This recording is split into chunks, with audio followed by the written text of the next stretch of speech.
ఓం శ్రీకృష్ణం వందే జగద్గురు. జగద్గురువు అంటే సర్వము తెలిసినవాడు అని అర్థం. సర్వము అంటే ఈ సృష్టి క్రమం మొదలుకొని సకల జీవరాశుల యొక్క జీవన విధానాన్ని, వాటిని సృష్టించి పెంచి పోషించి మరలా తనలో లయం చేసుకోవడేటువంటి జ్ఞానం కలవారు అని అర్థం. అందుకే జగద్గురువు అంటారటువంటి వారిని. వారు చెప్పే మాటలు ఒక జాతికి, ఒక మతానికి, ఒక కులానికి సంబంధించింది అయి ఉండదు. మానవ జాతికి మాత్రమే ఉద్దేశించి మాత్రమే వీరు తెలియజేసేటువంటి ధర్మ సూత్రాలు. అంటే ఏమి? మానవ జాతి ఉద్ధరించబడాలి ఈ భూమి మీద.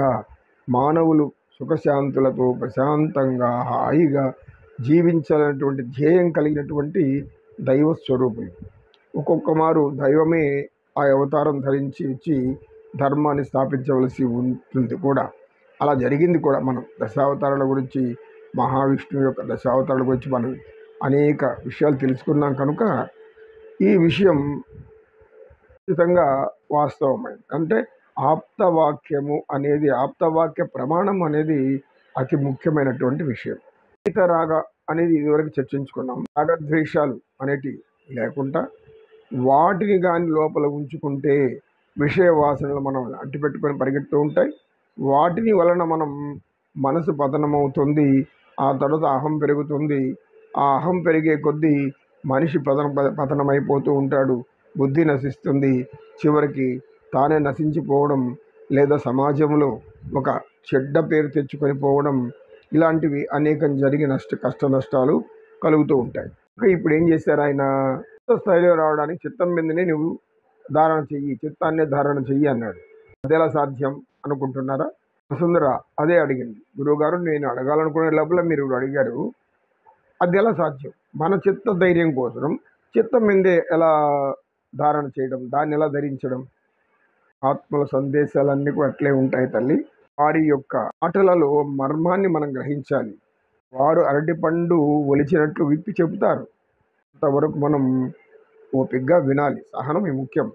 సహనం అనేది ఉంటే ప్రపంచాన్ని జయించవచ్చు అని అంటాడు శ్రీకృష్ణ పరమాత్మ. ఒక అర్జునుడికి చెప్పినటువంటి గీతలో సహనమే ముఖ్యము అంటాడు.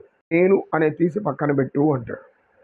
భగవద్గీత అంతా కూడా ఈ రెండే అతి ముఖ్యమైన విషయాలు. చిత్తము అంటే మన చిత్తం మీద మనం ధారణ చేయడం కాదు. చెప్పాం కదా, ఆప్తులైనటువంటి వారు అంటే మనకు అత్యంత మన మీద ప్రేమ కలిగిన వారు ఎవరుంటారు? మొట్టమొదట తల్లి తండ్రి. తల్లి తండ్రి కంటే మించిన ప్రేమ స్వరూపులు ఇంకెవ్వరూ లేరు. ఇది సృష్టిలో ఎవ్వరు చెప్పినా మన సనాతన హైందవ భారత ధర్మం తెలియజేసేటటువంటి విషయం. ధర్మాన్ని ఆచరించాలి అంటే తల్లిదండ్రుల యొక్క మాటలు వినడం మాత్రమే అతి ముఖ్యమైనది. ఎందుకంటే మన మేలు కోరేవారు ఈ ప్రపంచంలో తల్లిదండ్రులు మాత్రమే అని ప్రతి ఒక్కరూ గుర్తించాలి. తల్లిదండ్రులకు వ్యతిరేకంగా ఏ పనులు చేయకూడదు. తల్లిదండ్రులు తెలియకుండా ఏమీ మనం చెప్పకూడదు. తల్లిదండ్రుల మాట వినకుండా ఏ పని కాని పనులు కూడా చేయకూడదు. తల్లిదండ్రులకు చెడ్డ పేరు వచ్చే పనులు కూడా చేయకూడదు. ఇది ముఖ్యంగా ప్రతి మానవుడు, స్త్రీ అయినా పురుషుడైనా తెలుసుకోవాల్సినటువంటి విషయం. అనేక జన్మల సంస్కార ఫలితంగా కర్మలు ఏర్పడతాయి. మంచి కర్మలైతే వారు సుఖశాంతులతో జీవిస్తారు. చెడు కర్మలైతే కష్టాలు అనుభవిస్తూ జీవిస్తారు. నాకే ఎందుకు ఇలా వచ్చింది, నాకే ఎలా అయింది ఏంటి, నేనే ఇలా మోసపోయానేంటి, ఇలా అనుకుంటే అది మన అజ్ఞానం మాత్రమే.